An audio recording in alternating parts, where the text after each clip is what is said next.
नमस्कार। जय हिंद, जय भारत, जय हिंदू संस्कृति, जय सनातन धर्म। हमारे इस हिंदू धर्म में हम अनेक देवी देवताओं की पूजा करते हैं, अर्चना करते हैं, आराधना करते हैं। इसी के अंतर्गत हमारे धर्म में जितने भी अवतार हुए हैं उन अवतारों का भी हम स्मरण करते हैं तथा उनके प्रति अपनी यथाशक्ति पूजा अर्चना अर्पित करते हैं। श्रीमद् भागवत पुराण के अनुसार सतयुग में उत्तर प्रदेश के हरदोई में ही नरसिंह व वामन अवतार हुआ था।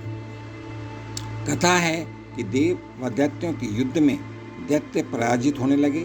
दैत्य राजा बलि भी इंद्र के वज्र से मृत हो गए। तब दैत्यों के गुरु श्री शुक्राचार्य ने अपनी मृत संजीवनी विद्या से बलि और दूसरे दैत्यों को जीवित कर दिया। राजा बलि के लिए गुरु शुक्राचार्य ने एक यज्ञ का आयोजन किया और अग्नि से दिव्य रथ, वाण व अवेद्य कवच प्राप्त किए। इससे असुरों की शक्ति बढ़ गई, दैत्यों की शक्ति बढ़ गई, दानवों की शक्ति बढ़ गई। असुर सेना ने इंद्र की राजधानी अमरावती पर आक्रमण कर दिया। देवराज इंद्र को पता चला कि 100 यज्ञ पूरा करने के बाद बलि स्वर्ग को पाने में सक्षम हो जाएगा। तब देवराज इंद्र सहायता के लिए श्री हरि विष्णु के पास पहुंचे। भगवान विष्णु ने उनकी सहायता के लिए आश्वासन दिया और माता अदिति के गर्भ से वामन रूप में जन्म लेने का वचन दिया। बलि द्वारा देवों के पराभव के बाद ऋषि कश्यप के कहने पर माता अदिति ने पयोव्रत का अनुष्ठान किया। तब भगवान विष्णु भाद्रपद शुक्ल पक्ष की द्वादशी को माता अदिति के गर्भ से जन्मे और ब्राह्मण रूप धारण किया। विष्णु के 10 अवतारों के क्रम में 5वां अवतार वामन का था और 24 अवतारों के क्रम में 15वां अवतार वामन अवतार था। वामन अवतार पिता से आज्ञा लेकर राजा बलि के पास दान मांगने के लिए गए। उस समय राजा बलि नर्मदा के तट पर अंतिम यज्ञ कर रहे थे। राजा बलि ने भगवान का आतिथ्य सत्कार कर आसन प्रदान किया। तब राजा बलि को भगवान ने दान की महत्ता को समझाकर यज्ञ के लिए 3 पग भूमि की याचना की। वामन भगवान की शिक्षा से प्रभावित होकर राजा बलि ने और अधिक मांगने का आग्रह किया, लेकिन भगवान अपनी 3 पग भूमि की याचना पर ही अड़े रहे। गुरु शुक्राचार्य ने बलि को सतर्क भी किया, पर बलि ने इस पर ध्यान नहीं दिया।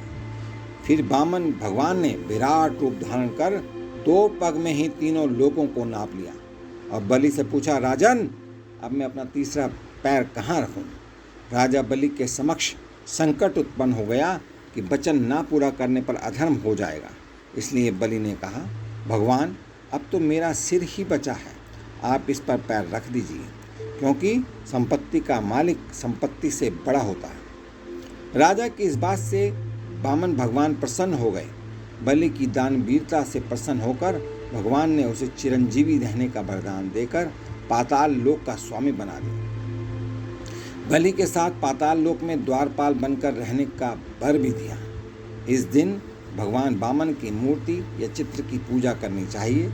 मूर्ति है तो दक्षिणावर्ती शंख में गाय का दूध लेकर अभिषेक करना चाहिए। चित्र है तो सामान्य पूजा करनी चाहिए। इस दिन भगवान वामन का पूजन करने के बाद कथा सुननी चाहिए और बाद में आरती करनी चाहिए। अंत में चावल, दही और मिश्री का दान कर किसी गरीब या ब्राह्मण को भोजन कराना चाहिए। इस प्रकार हमारे हिंदू संस्कृति में जो पूजा पाठ, पूजा अर्चना, आराधना की व्यवस्था बताई हुई है, यदि हम उस पर सही तरीके से मनःपूर्वक और आदरपूर्वक अपनी पूजा पाठ आराधना से आगे चलें तो निश्चित रूप से हमारे जीवन में कष्टों का विनाश हो जाएगा और हम अपने जीवन में हमेशा सुखी, संपन्न, धनी और स्वस्थ रहेंगे। इन्हीं शब्दों के साथ आज वामन जयंती के उपलक्ष्य में वामन भगवान को याद करते हैं और ये वामन द्वादशी आप सभी के लिए शुभ हो, इसके लिए मैं आप सभी परिवारजन के लिए हार्दिक शुभकामनाएं, हार्दिक मंगल कामनाएं करता हूं।